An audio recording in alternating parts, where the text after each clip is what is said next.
If human cloning were more than fiction, there are five main layers of motive, and each one reveals something about control, legacy, and power. Now, if you replicate life, you no longer need to depend on nature or God for creation. That means birth, death, and genetic evolution can be engineered. An entire population could be designed, optimized for obedience, for labor, for intelligence, or even emotion. This isn't about curing disease, it's about owning biology. When you own the patent to a person's DNA, you don't just create life, you own it. Cloning opens the door to replacement power. Leaders, influencers, or even soldiers could be cloned to maintain continuity or replace dissenters without disrupting the system. Imagine a world where public figures never truly die. The same face, same tone, same influence, but a different allegiance. That's continuity without democracy, legacy without morality. An expendable, fully programmable human workforce changes everything. Clones wouldn't strike, they wouldn't unionize, they wouldn't demand rights unless programmed to. In an economy obsessed with efficiency, human cloning could become the ultimate automation, not machines, but people without power. The elite's greatest fear has always been death. Cloning, combined with consciousness transfer or digital memory mapping, offers the illusion of eternal life, physical resurrection through replication. But immorality without soul is just an echo. It's continuity of data, not destiny. Still, to those obsessed with legacy and control, even an echo is worth pursuing. If human cloning exists, it challenges the entire foundation of what it means to be human. Where does the soul come from? Can a clone have destiny? Does it inherit trauma, memory, or divine purpose? These were the questions that I asked. Or is it a spiritual void wearing human skin? If government or industries crossed this line, it wouldn't just be about science. It would be about playing God and rewriting the contract between creator and creation. So, if cloning were real and institutionalized, it wouldn't be about helping humanity. It would be about controlling humanity's next version. Biology as property, identity as program, and life as an algorithm. What if I told you that the ultimate form of censorship isn't silencing your voice, it's replacing it? Because if cloning were more than fiction, then replacement wouldn't be a theory. It would be a tool for continuity, a tool for obedience, a tool to maintain control without disruption. See, systems don't like chaos, they don't like unpredictability. And human beings are unpredictable. We change our minds, we wake up, we start to question.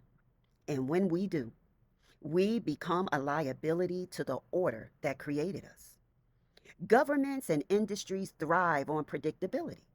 They want to know how the population will vote, consume, react, and conform. But dissenters, those who think differently, create friction in the data flow. You can't calculate free will.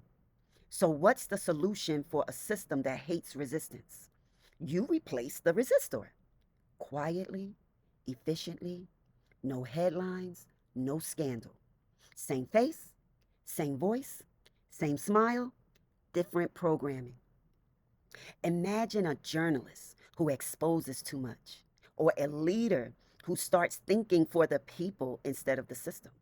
The old ways would exile or eliminate them, but that creates noise, suspension, rebellion. But a replacement, though, that's seamless. You keep the image the people trust, you keep the voice they follow, you just rewrite the loyalty behind the eyes. The system continues without disruption, continuity is preserved, control remains intact. And the public never knows when truth became simulation. Cloning allows for more than replication, it allows for pre installation. A clone version of you could be designed with modified loyalty, stripped of rebellion, empathy, or spiritual depth. And you, a you that serves the agenda better than the original ever could. That's not replacement, that's upgrade from the system's perspective. And to them, morality isn't part of the code, obedience is. If your ideas threaten control, they won't just silence your words, they'll rewrite your memory, your digital archives, interviews, recordings, all preserved but re narrated by the new version of you. Your friends won't notice at first.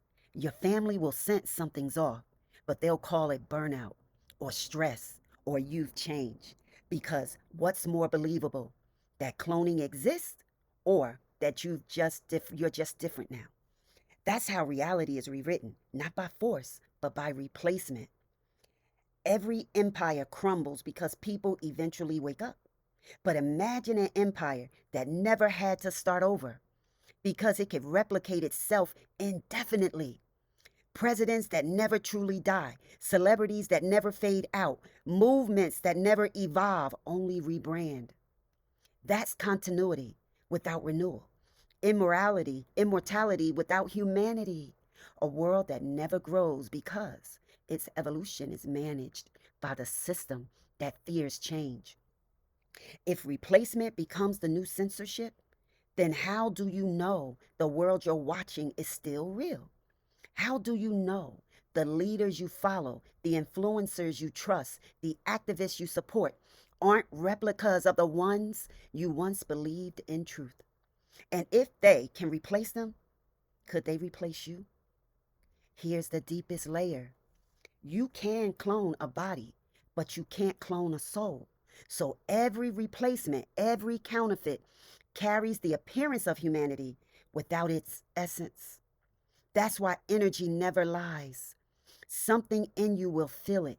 You'll look at a person and feel the absence, like their presence is a mask that doesn't breathe. That's not paranoia, that's discernment. Because energy recognizes authenticity the way light exposes illusion. If this were true, and it's worth asking, so why, or why so many are afraid to even imagine it, then the only resistance left would be spiritual awareness, not rebellion through violence, but awakening through consciousness. Because you can clone a face, but you can't manufacture truth. Truth lives in the soul. It vibrates at a frequency that technology cannot replicate. And that's why the system fears the awakened. Because once you recognize energy, you can no longer be fooled by imitation. So, if human cloning were more than fiction, it wouldn't just change the world, it would reveal who's truly in control of it. And the question would be, is it possible? It would be, how long has it been happening? What if censorship didn't look like exile but duplication? What if the most dangerous truth isn't that human cloning could exist, but that it could already be implemented? Let's see.